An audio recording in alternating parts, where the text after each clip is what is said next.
Mutton, pulao, biryani সবকিছু নিয়েছিল প্রায় ১৫০'র উপরে আইটেম। ছিল অনেক নামজাদা পলিটিশিয়ান। আর মানুষ তো নয়, সেখানে জনজোয়ার। প্রায় ৩ থেকে ৪ হাজার লোকের নেমন্তন্ন ছিল এই বিয়ে বাড়িতে। বিয়ে বাড়িতে ভিড় হবে জেনেই আমরা মোটামুটি সন্ধ্যে সন্ধ্যায় ঢুকে গিয়েছিলাম এই বিয়ে বাড়িতে, যাতে ফাঁকায় ফাঁকায় খাওয়া দাওয়া করে সেরে নেওয়া যায়। ঢুকেই দেখলাম স্টার্টার থেকে তখন রেডি হচ্ছে, একের পর এক সেজে উঠছে সমস্ত খাবারের স্টল। আর তার সঙ্গে দেখলাম সঙ্গে সঙ্গে চলে এসেছেন সায়নী। আমি তো বিয়ে বাড়িতে ঢুকে সোজা চলে গেলাম টাটার কাউন্টারে। সারি সারি লাইন দিয়ে রয়েছে বিভিন্ন রকমের veg non veg starter. Veg starter গুলোকে এই দিনের মধ্যে স্কিপ করার সিদ্ধান্ত নিয়ে নিয়েছি, তার কারণ এখানে নন ভেজ স্টার্টারে ছিল প্রায় ১৫ থেকে ২০ রকমের আইটেম। প্রথমে প্লেট বুক করে নিয়ে আসলাম চিকেনের বেশ কয়েকটা স্টার্টার। তারপর থেকে প্রথমেই ট্রাই করলাম রেশমি কাবাব, তারপরে থেকে ট্রাই করলাম চিকেন হারিয়ারি। আর এই কাবাবগুলো কিন্তু একেবারে লাইভ কাউন্টারে সঙ্গে সঙ্গে ভেঙে সার্ভ করা হচ্ছে। এতটাই গরম ছিল যে মুখে দেওয়া করার ব্যাপার হয়ে গেছে। আর এই স্টার্টারগুলো বিরক্ত করার পরে দেখলাম অনেকে স্টার্টার নিয়ে নাকি ঘুরে ঘুরে সার্ভ করছে। সেখান থেকে নিলাম গোল্ডেন ফ্রাইড প্রন। আর এই একটা গোল্ডেন ফ্রাইড প্রনে সুন্দরভাবে আমাকে সার্ভ করা হলো। তারপরে আমি আবার চলে গেলাম কাউন্টারের দিকে, যেখান থেকে আমার ফেভারিট দুটো স্টার্টার নিয়ে আসলাম। সেটা হচ্ছে বেগুনি কাবাব আর ফিশের একটা আইটেম। প্রথমে ট্রাই করলাম গোল্ডেন ফ্রাইড প্রনটা। এতটাই গরম ছিল, মুখে দেওয়ার সাথে সাথে মনে হলো মুখটা যেন গরম হয়ে গেছে। আর তারপরে ফিশের আইটেমটা ট্রাই করে নিয়ে নেক্সট চলে গেলাম বেগুনি কাবাব। বেগুনি কাবাবটা দেখে যে এটা কাবাব না সোদা, দুটোটা মুশকিল ব্যাপার। এরকম বেগুনি কাবাব হলে কতগুলো খেতে পারবেন সেটা জানাবেন আমাকে কমেন্ট বক্সে। আর এই স্টার্টার খেয়ে নিয়ে একটু ঘুরতে ঘুরতে চলে গেলাম স্যুপ কাউন্টারের দিকে। এখানে কিন্তু ভেজ নন ভেজ পুরো স্যুপেরই অপশন ছিল। আমি এখান থেকে চিকেন স্যুপটাই নিয়ে নিলাম। ভেজের সীমানাও বাড়াবো না, এই এক সিদ্ধান্ত নিয়েছি। তারপর নন ভেজের এত আইটেম খেতে গিয়ে অবস্থা খারাপ হয়ে গেল। তারপরে ঘুরতে ঘুরতে এক সময় দেখলাম পাপড়ি চাট রয়েছে।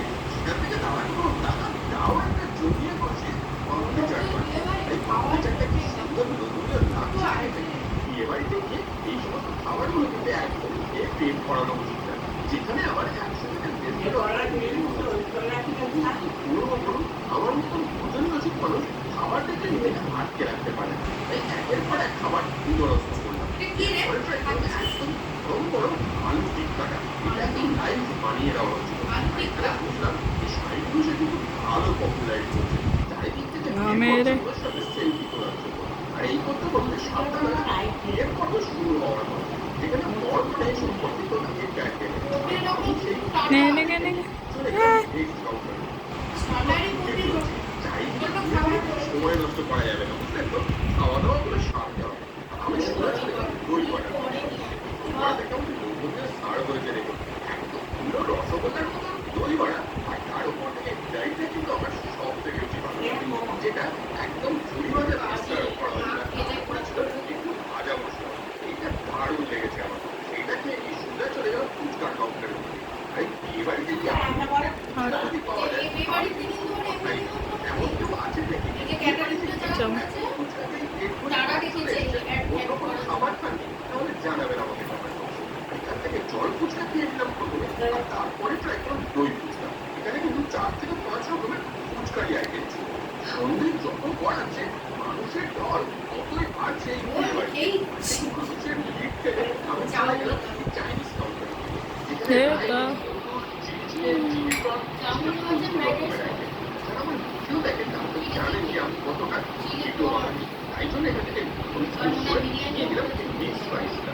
তার সাথে চিলি চিকেন এবং চিলি পর্ক, এই গ্রেভি দিয়ে রাইসটা ভালো করে মেখে দিয়ে শুধু মুখে চালান করলাম। আর আপনারা জানেন আমার বিয়ে বাড়ির ভ্রমণ মানেই কিন্তু ডিজিটাল কন্টেন্ট। যারা নিজেদের কোনো আনন্দ অনুষ্ঠানে অর্থাৎ এরকম ইয়াদগার করে রাখতে চাইছেন তাদের কিন্তু যোগাযোগ করতেই হবে এই ডিজিটাল কন্টেন্টের সাথে। এদের কন্ট্যাক্ট নাম্বার আমি আপনাদেরকে ডেসক্রিপশনে দিয়ে দেবো। আর এগুলো করে ঝটপট কমেন্ট বক্সে ট্যাগ করে দিন আপনার সেই বন্ধুকে যার সামনে বিয়ে রয়েছে আর তার বিয়েতে দিয়ে খাওয়া দাওয়া করবেন। এত কিছু খাওয়া দাওয়া করে একটু ঠান্ডা ঠান্ডা মগ থেকে বড়াটা ভিজিয়ে দিলাম। আর তার মধ্যে দেখলাম বিয়ের পর্ব বেশ অনেকটাই এগিয়ে গেছে। সেটা কিছুদিন দেখে নিয়ে আমি সোজা চলে গেলাম মোমো কাউন্টারে। এখানে কিন্তু চিকেন মোমো, ভেজ মোমো ছিল বেশ কয়েক রকমের অপশন। তার মধ্যে থেকে আমি নিলাম চিকেন মোমো। আর মোমোটার ডেট ফুটো করতেই দেখেছেন ভিতরে চিকেন একবারে কাঁচা রয়েছে। এটা একটা ডিপ দিয়ে সার্ভ করা হচ্ছিল। গরম গরম। তারপরে চলে গেলাম এই আগুন জ্বালা পাস্তা কাউন্টারে। সমস্ত কিন্তু লাইভ কাউন্টার। আপনার সামনে বানিয়ে দেওয়া হবে। আর পাস্তার মধ্যে এই হোয়াইট সস পাস্তাটা কিন্তু সব থেকে বেশি ভালো লাগে। আপনার কোন পাস্তাটা ভালো লাগে? হোয়াইট সস পাস্তা না রেড সস পাস্তা? সেটা জানাবেন আমাকে কমেন্ট বক্সে। আর মোটামুটি ৮টা সাড়ে ১টা বাজতে না বাজতে এত ভিড় হয়েছে যে তিল ধারকের জায়গা নেই বিয়ে বাড়িতে। আশেপাশে করে লোক আসছে ভর্তি ভর্তি করে। আর এই ভিড় উপেক্ষা করে আমি সোজা চলে গেলাম লেট করতে। সেখান থেকে চলে গেলাম গেম কোর্সের জন্য। প্রথমেই তাওয়া পিসটা তারপরে পোলাও। এখানে সমস্ত কিছু নিয়েছিল প্রায় ৪০ থেকে ৫০ রকমের। তার মধ্যে থেকে ভেজ আইটেম তো ননভেজ আইটেমের মধ্যে স্পেশাল কিছু আইটেম ট্রাই করেছিলাম, যার মধ্যে থেকে প্রথমেই তাওয়া ফিশটা। এই তাওয়া ফিশটা কিন্তু চিলড্রেন্স আওয়ার ক্যাটারিং সার্ভিসের একদম মাস্ট ট্রাই আইটেম, যেটা একেবারে তৈরি হয়। ভিতরে ভেটকি মাছ একেবারে ভর্তি রয়েছে, উপরে একটা আলতো ভর্তি। যারা খেয়েছেন তারা জানেন যে তাওয়া ফিশটা কতটা ভালো হয়। আর তারপরে চিংড়িটা দেখুন, চিংড়িটা বড় চিংড়ি স্টাইলের একটা চিংড়ি। চিংড়ি দিয়ে কিছুটা পোলাও দিয়ে তার সঙ্গে চিকেন, মাটন, বিরিয়ানি আরো রয়েছে কিন্তু প্রচুর রকমের আইটেম।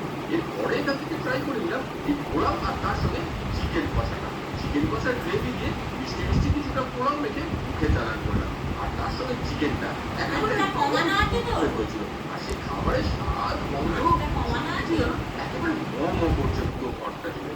তারপরে একটু ঘুরতে বেরিয়ে গেলাম। দেখলাম বিয়ের পর্ব শেষ হয়ে গেছে, কিন্তু আমাদের খাওয়া দাওয়ার পর্ব এখনো শেষ হয়নি। তার কারণ এখন মাটন বিরিয়ানি রয়েছে বলে মাটন বিরিয়ানি একদম পিছনে তুলে নিয়ে আসা মাটনের দিচ্ছি পাহারা যাচ্ছে না। তার সঙ্গে এ গানে এ মনোবা থাকে তা ভিডিওটা যারা দেখছেন তার মধ্যে আমার মতো বিরিয়ানি প্রিন্টার কে কে রয়েছে সেটা জানাবেন আমাকে কমেন্ট বক্সে। মাটনের পিসটা রেখেছে একেবারে নরম তুলে এতটাই গরম ছিল যে আমি ঠিকঠাক ভাবে কামড়ও দিতে পারলাম না। তার কি হবে, ভেঙে ভেঙে ঠান্ডা করে তারপর মুখে চালান করলাম। আর কেমন নরম দুধ তুলে দেখুন, একদম যেন ঝরে ঝরে পড়ছে। এখানে খাওয়া দাওয়া শেষ নয়, পিকচার আমি বাকি আর মেরে দেবো। ডেজার্ট এখনো আছে তো, ডেজার্টও ছিল প্রায় ৭ থেকে ১০ রকমের আইটেম। সেখান থেকেও বাছাই করা রাবড়ি উইথ জিলেবি, মাখা সন্দেশ আর আঙ্গুরি গোলাপজাম এইগুলো ট্রাই করে নিচ্ছি। আর এরপরে যেটা ট্রাই করলাম সেটা হচ্ছে ঠান্ডা ঠান্ডা আইসক্রিম। এই গরমের দিনে এত যদি খাওয়া দাওয়া হয় তাহলে আর কি করে হয় বলুন তো। কিন্তু ভোজনপ্রিয় মানুষ কি এই খাবার ছাড়তে পারে? আর এই বিয়ে বাড়িতে যা ভিড় ছিল